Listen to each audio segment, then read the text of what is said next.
Olá, você que me assiste, Deus abençoe todo o teu dia no nome de Jesus. Vamos orar? Mas antes de orar, eu quero deixar o título dessa mensagem para você. A fidelidade ou o reino? Você decide. A fidelidade ou o reino? Você decide. Vamos orar? Pai Santo, no nome de Jesus, eu oro com essa pessoa que assiste o vídeo, agradecendo ao Senhor por esse dia, pela presença do Senhor nas nossas vidas. Sabemos, meu Deus, que o Senhor quer tudo de bom para nós. Basta, ó Deus, sermos fiéis ao Senhor, agradarmos o Senhor, viver, ó Deus, levando um cristianismo autêntico na nossa vida, amando-nos mutuamente uns aos outros e desejando o melhor para as nossas vidas e para a vida dos outros também que estão à nossa volta. Fazendo isso, ó Deus, e adorando e exaltando o teu nome, nós seremos muito bem-sucedidos nesta vida física e espiritual. E é por isso que nós te agradecemos pela tua bondade. No nome de Jesus, eu oro com esta pessoa. Amém. Que Deus continue nos abençoando. A fidelidade ou o reino? Você decide. Vamos ler a palavra de Deus, que está em 1º livro de Samuel, o capítulo 20, o versículo 30, 31 e o 1º, e vamos andar juntos neste assunto. O versículo 30 diz assim: Então a ira de Saul acendeu-se contra Jonatas, e ele lhe disse: Tu, filho da mulher rebelde, pervertida, não sei eu que escolheste o filho de Jessé para a tua própria vergonha e para a vergonha da nudez da tua mãe? Pois enquanto viver o filho de Jessé sobre o chão ou sobre a terra, tu não serás estabelecido, ou tu não estarás seguro, e nem o teu reino estabelecido. Por isso agora manda apanhá-lo para mim, pois ele certamente morrerá. Em outras palavras, ele certamente é digno de morte. Que palavra dura, né? De um rei, palavra dura de um homem que decidiu matar Davi.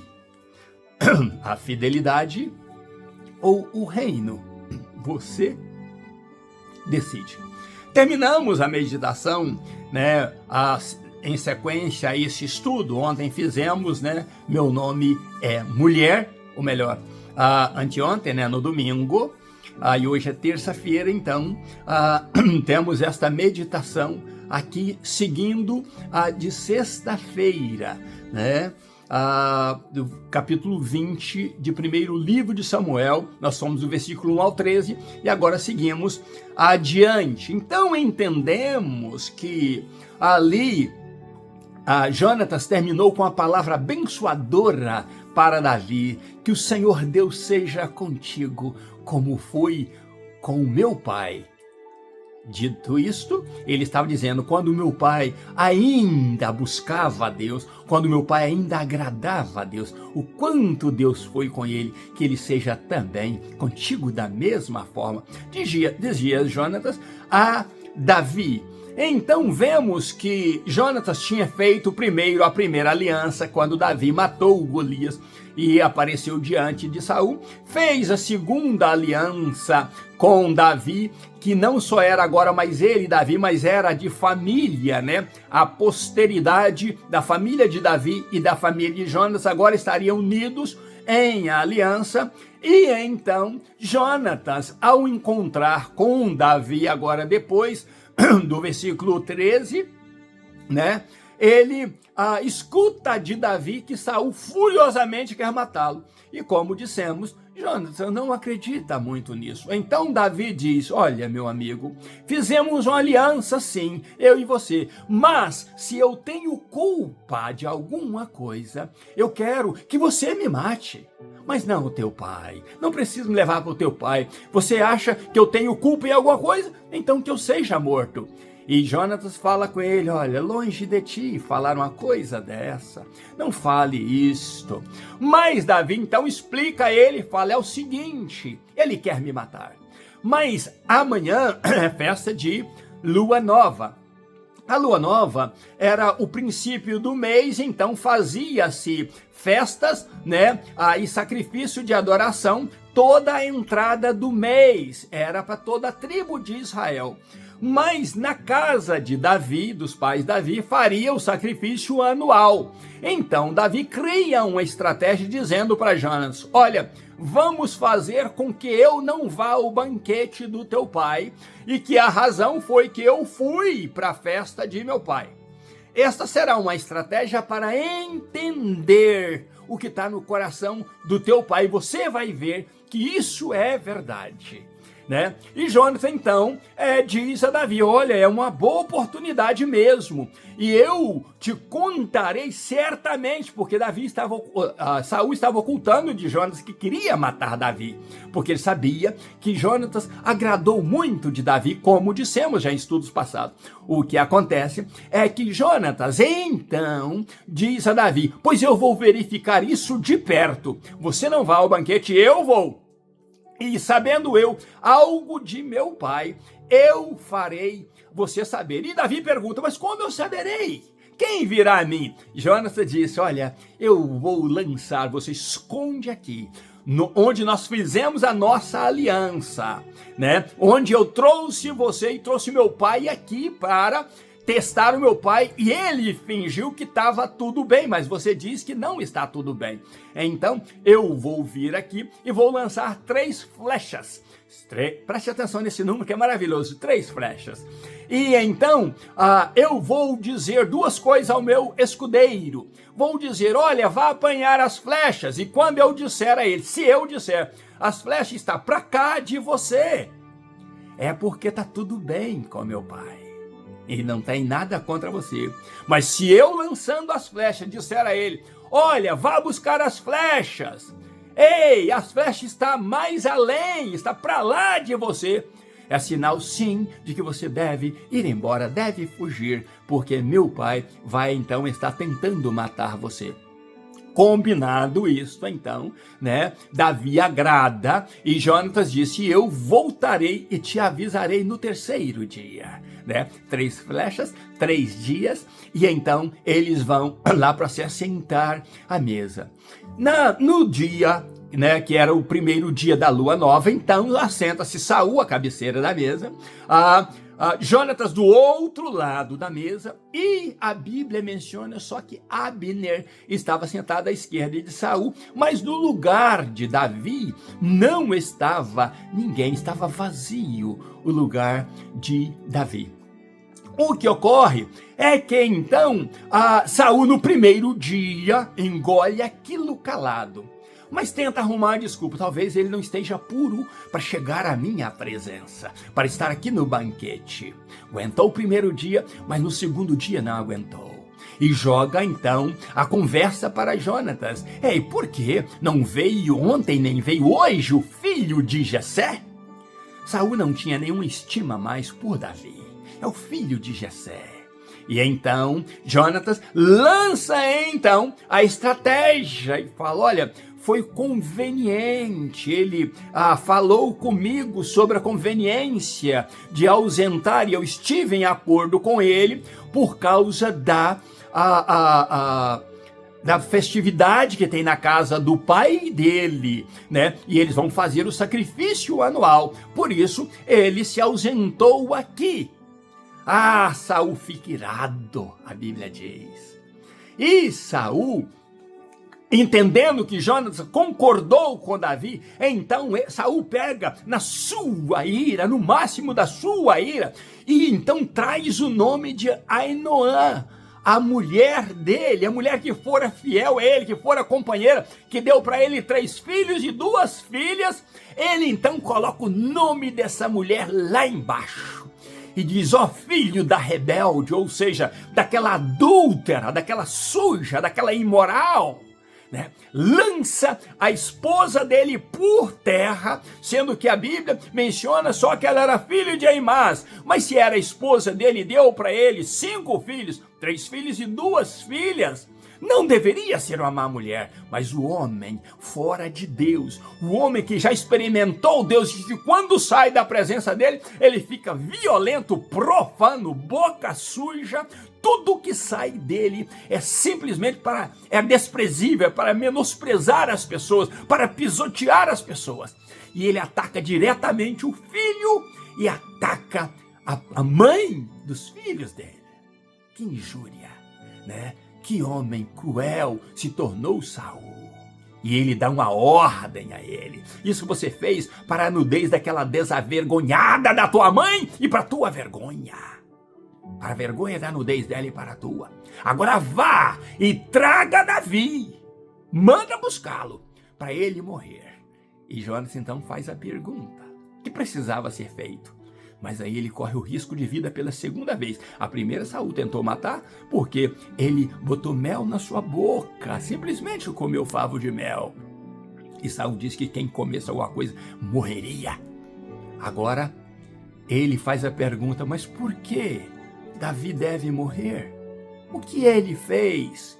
Neste momento, o pai dele pega a lança e lança nele tentando matá-lo. E ele consegue esquivar-se dela, levanta triste da mesa. E a Bíblia diz que ele levantou triste da mesa sem comer nada, porque ficou triste pelo que o pai queria fazer com Davi e pelo pai tê-lo humilhado ali.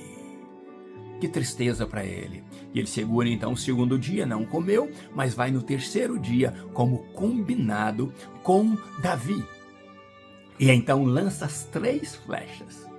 E ele então diz ao escudeiro: olha, as flechas estão para lá de você, traga-as. E dando um sinal, ele diz: traga-as, mas traga-as depressa. Esta era um sinal para Davi, da fuga que tinha que ser depressa, por causa da ira de Saul para matá-lo. E Jonatas escapou por pouco da morte. Então o escudeiro pega as flechas, traz depressa, ele pega o seu alforje e entrega ao escudeiro e diz: vá para casa, leva para casa. Quando o escudeiro vai, então Davi sai dali do esconderijo. E a Bíblia diz que Davi, antes de chegar a Jonatas, ele se curva 3 vezes com o rosto em pó. Lembra das 3 flechas? 3 dias e 3 vezes que Davi se curva ao pó.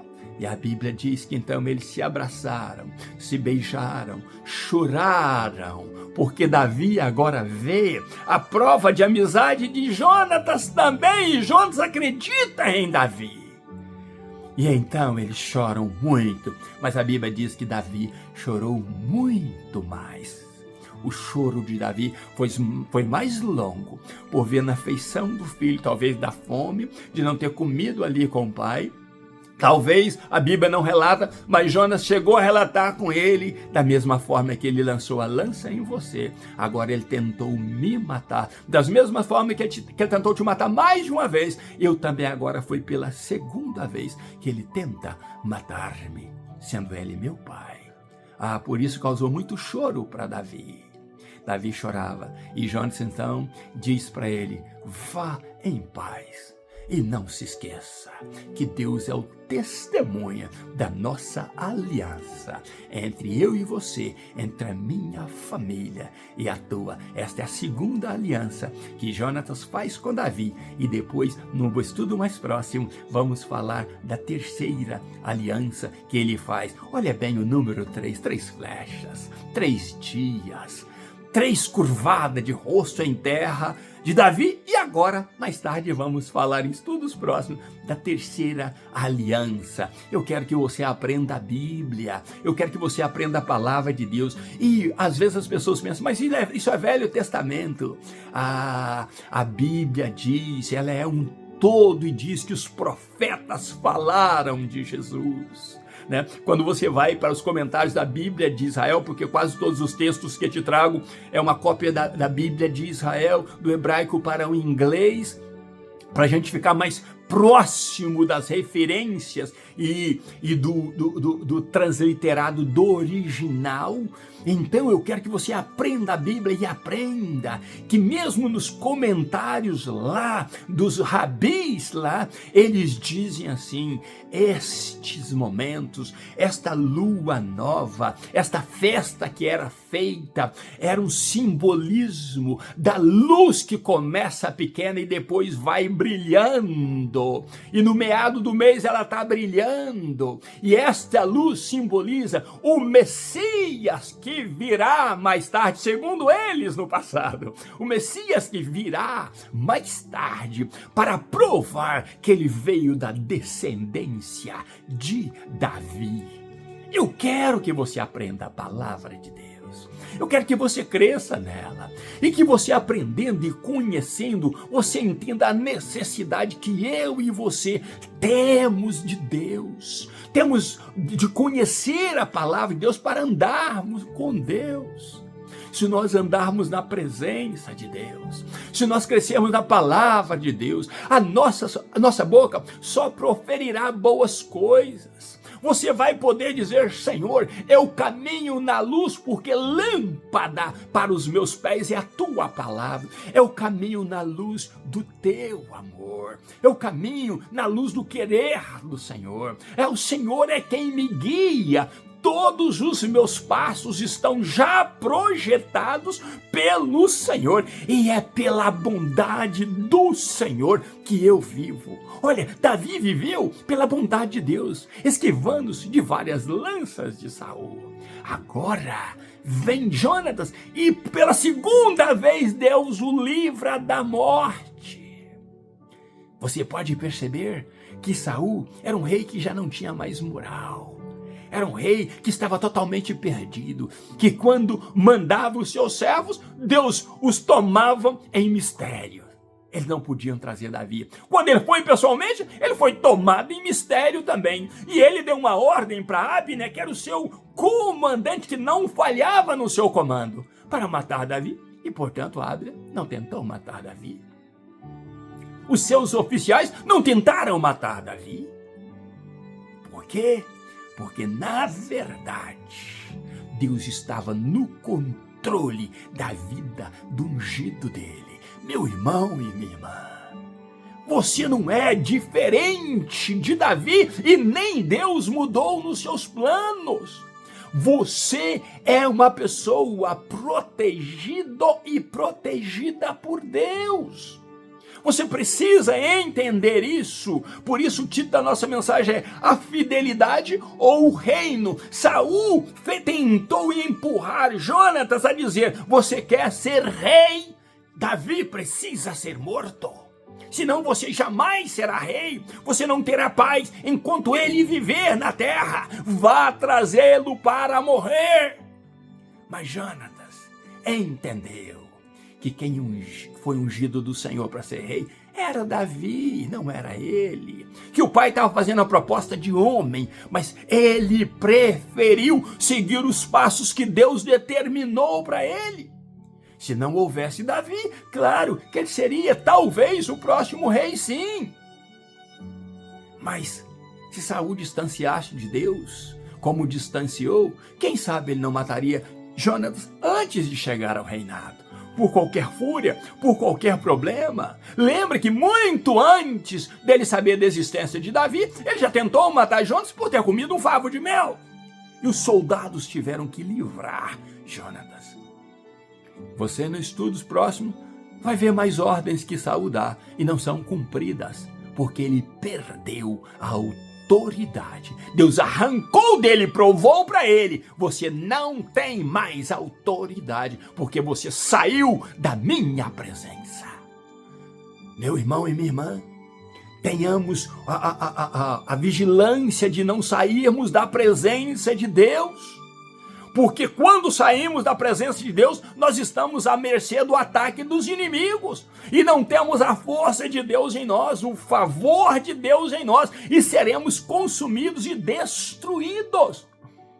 Mas se andarmos com Deus e tivermos Cristo Jesus em nós, no nosso coração, nós já somos vencedores. Deus não te deixará, não te abandonará. Deus não deixará que o inimigo venha te pisotear. O que Davi estava querendo dizer para Jonatas? Ele disse, olha, se eu errei, pelo menos que eu morra nas tuas mãos, porque eu te vejo como um homem justo, mas teu pai, não. Saul era um homem cheio de ódio. Jonatas era um homem cheio de graça. Saul era um homem que queria o mal para Davi. Jonatas queria o bem para Davi. Sabia em que mãos ele estava. Em quais mãos ele estava. E ele disse, prefiro pela mão de um justo então padecer, mas não de um profano. E Saul provou ser profano. Você pode procurar na história, nada fala mal da mulher de Saul. Pelo contrário, o único que por ira denegriu a imagem da mulher foi o próprio rei, o próprio Saul. Nós, eu e você, precisamos guardar a nossa boca também.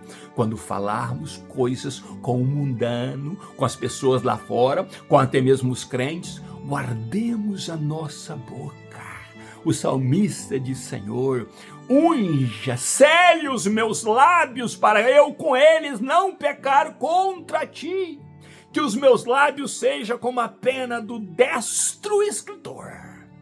Que os meus lábios escrevam em voz, em som, as grandezas do Senhor, como aquela pena escreve. Ah, meu querido e minha querida, quando abrimos a nossa boca para falar das grandezas de Deus, os céus e a terra entram em louvor, em adoração, em harmonia, porque o teu Deus e o meu Deus é digno de toda honra e de toda glória. Você quer se encher de Deus? Busque a Deus. Quer se encher do Espírito Santo de Deus? Busque a Deus. E não tem momento melhor para buscá-lo do que nas suas madrugadas, nas suas manhãs, onde você pode falar com Ele. Deus, eu não quero estar dormindo, eu quero estar falando contigo. Diz que um frade lá, né, eu esqueci, um bispo lá da Igreja Católica, um frei, parece, da Igreja Católica, resolveu acordar pela madrugada simplesmente para rezar o rosário dele. E ele está tumultuando o Brasil por causa disso. Meu querido, nós não vamos rezar rosário porque nós somos evangélicos, somos cristãos. Mas nós podemos fazer a nossa oração ao Deus Todo-Poderoso, ao Deus Pai. E esta oração vai mexer muito mais do que aquela oração que o Frei fez, abalando o mundo e provando ao mundo que o nosso Deus é Deus. A fidelidade ou o reino? Escolha ser fiel e Deus te dará o reino. Ainda nos meus pijamas buscando a Deus, um grande abraço meu. Pastor Riva Martins, que Deus abençoe você e família, até amanhã, se Deus quiser, e não se esqueça, tire momentos para Deus, estude a palavra de Deus e seja forte e valoroso e valorosa, no nome de Jesus. Até amanhã, se Deus quiser, um abraço meu, no nome de Jesus.